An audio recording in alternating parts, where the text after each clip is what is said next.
I got really fortunate. It's like really hard to talk about even without like getting weird about it. My circumstances are, I think, yes, in some ways. For example, the system. School took such a shit on me in the 80s and 90s. And you know this, we've run in similar circles. I'm very good at fighting the systems of industries. Like, it's also why I see things like Netflix, you're gonna win, Tesla, you're gonna win, because I know they're fighting the thing. And so I recognize it. I've been a good investor, I've been a good operator, and I'm definitely a communicator. College, right? I was at a talk yesterday. I'm not speaking that much, but my dad taught me, keep your word. So I had a talk from pre-COVID that got canceled and then I got COVID. And so I still did it. And so I did it yesterday, and a couple of moms came up to me, and both of them, the way they talked to me about the content I'm putting around college was through love and admiration. 12 years ago, those same exact moms were really angry at me. And so when you see things, you kind of challenge it. And so yes, I think absolutely the thing that was an insecurity, I get bad grades, but what was different for me is I didn't believe them. This is where self-esteem is an obsession of mine, not delusion, right? Not delusion, because that's what a lot of modern parenting does. You can do anything, Sally. No, you can't. Sally, you are not athletic enough to be in the WNBA. It wasn't that. It was this weird balance that my mom created between deep confidence, but accountability and truth. I remember trying to make an excuse for striking out in a baseball game and trying to use the sun in my eyes as an excuse, and my mom not letting me do it very subtly. Talk about childhood forming you. This is why I implore everyone to communicate their truth to their children, to the world, through podcasts, through content. It's amazing to me sentences change people's lives, right? She didn't let me do it. And I became very accountable because of those levels of parenting and realities. And that accountability led to so much happiness. But for me, when the school system was saying you're shit, I didn't believe them.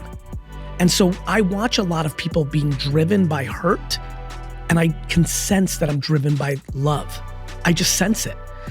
For me, it's just deep self-awareness that understands how fortunate I've been. So many things went my way.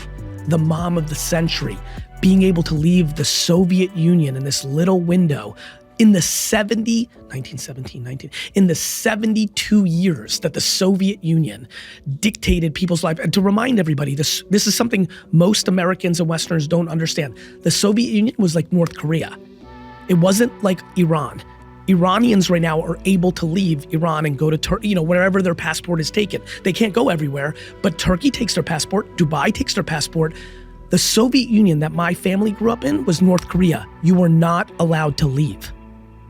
But this little event in 1970 of 8 Russians trying to hijack a plane to go to Sweden to escape created a global story that led to pressure on Russia, where Spain and Israel and America teamed up and had this little moment where Russia had spent too much money on their weapons of war and were starting to run out of resources, and conformed to their anti-Semitism and decided to take money from the US and Israel in exchange for a couple of 100,000 people. And I'm one of those people. And I, born with insane levels of entrepreneurship and gift of gab and offense, get to go from the worst place on earth at the time, and for someone like me in 1978 to the best place on earth.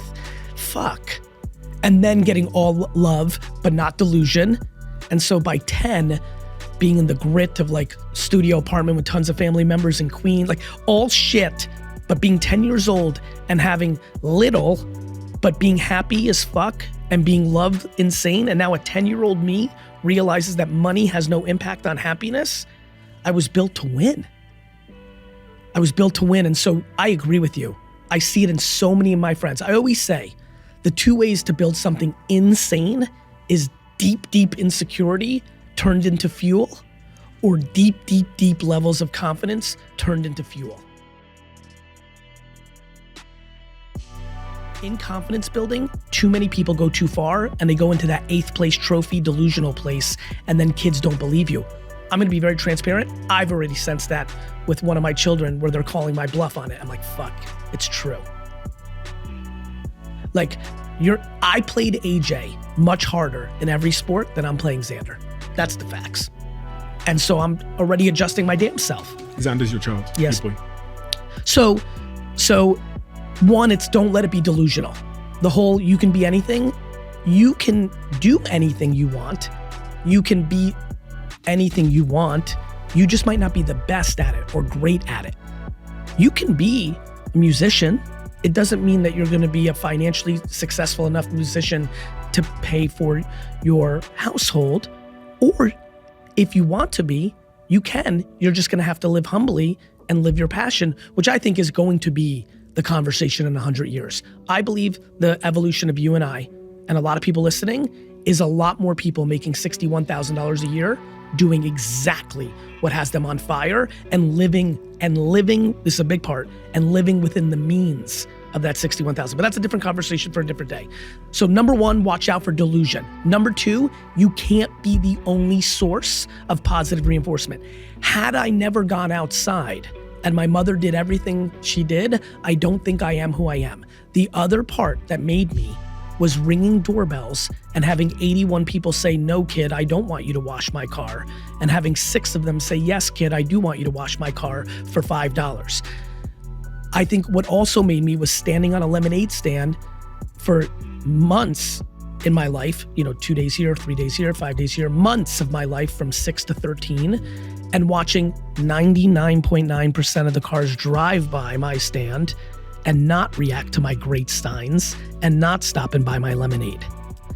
I think what made me was 100 out of 105 people said no to shoveling snow. What made me was I had a baseball card table and I watched 100 people walk by and not want to buy anything from me, even though I had good stickers and good cards. And one, the market made me. All those no's became enjoyable. One of the things to point out that might help a lot of people is my mom also created positive reinforcement for me on the right things.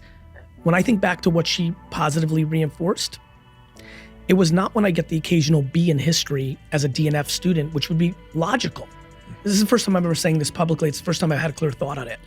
It would be logical for a mother who really, she knew how smart I was. She was borderline pissed. She's like, can't you get C's to appease me? You're so capable. I'm like, D's and F's.